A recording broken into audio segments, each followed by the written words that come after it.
சிலுவை போர் வரலாற்றிலே நேரமாகிவிடும்.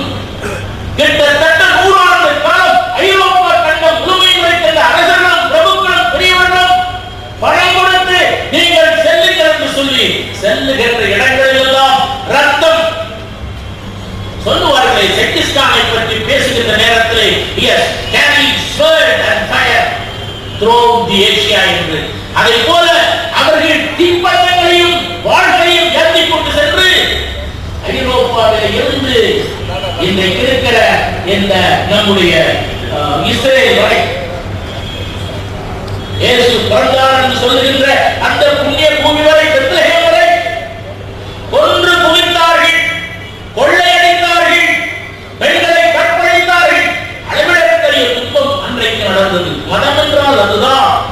அது சிவமதமாக இருந்தாலும் சரி, சைவ மதமாக இருந்தாலும் சரி, எந்த மதமாக இருந்தாலும் சரி, அதுதான் நடந்தது. இன்றைக்கு இவர்கள் என்ன சொல்லுகின்றார்கள்? கொஞ்சம் அரசியல் பக்கம் 5 நிமிடம் வரலாம் என்றால், இன்றைக்கு மிருக மதம் என்று வந்திருக்கின்ற மோடி அவர்கள் இந்த வைணவத்தினுடைய மறுமதிப்பாக, சைவத்தினுடைய மறுமதிப்பாக மக்களை, பிற மதத்தவர்களை கொன்று குவிக்க வேண்டும் என்ற தனியாக ஆவணியில் இருக்கின்ற RSS கூட்டத்தால் வழிநடத்தப்பட்டவராக வெறித்தனமாக நடந்து கொண்டிருக்கின்றார்கள். அவர்கள் அதெல்லாம் கொஞ்சம் சொல்லுவார்கள். என்றால் ஆரியம் அதற்குள்ளே நுழையக்கூடாது என்பதற்காகத்தான் ஆரியம் செய்த கொடுமைகள் கொஞ்சம் நஞ்சம் அல்ல. பேரறிஞர் அண்ணாவை படித்தாலே போதும். அண்ணாவுடைய சிவாஜி கண்ட இந்து ராஜ்யம், சிவாஜி மிகப்பெரிய போராட்டங்களை நடத்தி, போர்களை நடத்தி வெற்றி கண்டவன் அரசனாக அமர வேண்டும் என்றால் அதற்கே கூட அனுமதிக்கவில்லை. இந்த பார்ப்பனியம் நீங்கள் அறிவீர்கள். ஏன் பௌத்தர்கள் இருந்தார்கள். அந்த பௌத்தர்கள் உலகத்திலே சங்கம் புத்தம் சரணம் கச்சாமி, தம்மம் சரணம் கச்சாமி என்றுதான் சொன்னார்கள். புத்தம் சரணம் கச்சாமி என்றால் தலைவா உனக்கு சரணடைந்து நான் வணங்குகிறேன்.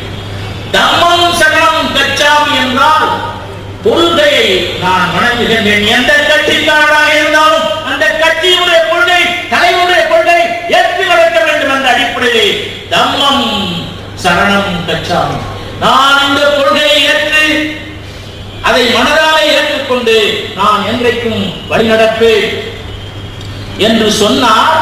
அந்த அடிப்படையிலே தான் சாதாரண சின்னஞ்சிறு உயிர்களுக்கும் வதை செய்யாது, எல்லோரையும் அணைத்து, ஏழைகளுக்கும் அணைத்து கல்வி கொடுக்க வேண்டும் என்ற நிலையிலே வந்தார்.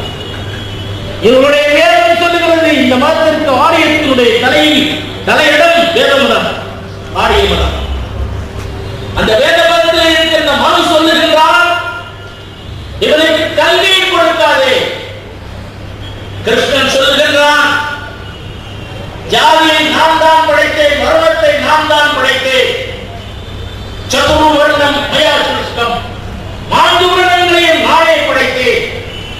கீழே இருக்கின்ற அடிமையாக, சூத்திரனாக, பஞ்சமாக, பராரியாக எனக்கு பணி செய்து கொண்டே இருக்க வேண்டும், பணிவிடை செய்து கொண்டே இருக்க வேண்டும், மனம் அலுவலாக இருக்க வேண்டும், சாக்கடை ஓர் தள்ளுகிறவராக இருக்க வேண்டும், கீழே வசிப்பதற்கு குடிசை அற்றவனாக வாழ வேண்டும். அவன் தொண்டு செய்வது எங்களுக்கு அவன் தான் அடிமையாக இருக்க வேண்டும் என்ற நிலையை படைத்தேன் என்று சொல்லுகின்றான். அதை மறுத்து அன்றைக்கு புத்தர் எல்லோரும் சமம் என்று சொல்லித்தான் இந்தியாவிலே மாத்திரம் அல்ல, அன்றைய நிலைமையிலே கிழக்கு பக்கம் ஆசியா கண்டத்திலே மிகச்சிறந்த பல்கலைக்கழகம் நாலந்தா பல்கலைக்கழகத்தை உருவாக்கினார்கள். அந்த நாலந்தா பல்கலைக்கழகம் அவ்வளவு பெரிய பல்கலைக்கழகம், சிறந்த பல்கலைக்கழகம். அந்த பல்கலைக்கழகத்தை தீயிட்டு கொளுத்தி நொறுக்கி அது ஒன்றுமில்லாமல் செய்தது ஆரியம், ஆரிய மதம். நான் மதத்தை எடுத்துக் கொள்கிறேன். ஆக எந்த பக்கம் போனாலும் சரி, ஆரியம் என்பது பார்த்தேன், ஆரியம் என்பது அது ஆரிய மதமாக இருந்தாலும் சரி, சைவமாக இருந்தாலும் சரி, வைணவமாக இருந்தாலும் சரி, இவைகள் வெறியை ஊட்டுவிக்கும். அந்த வெறியைத்தான் இன்றைக்கு ஊட்டிக் கொண்டிருக்கின்றார்கள்.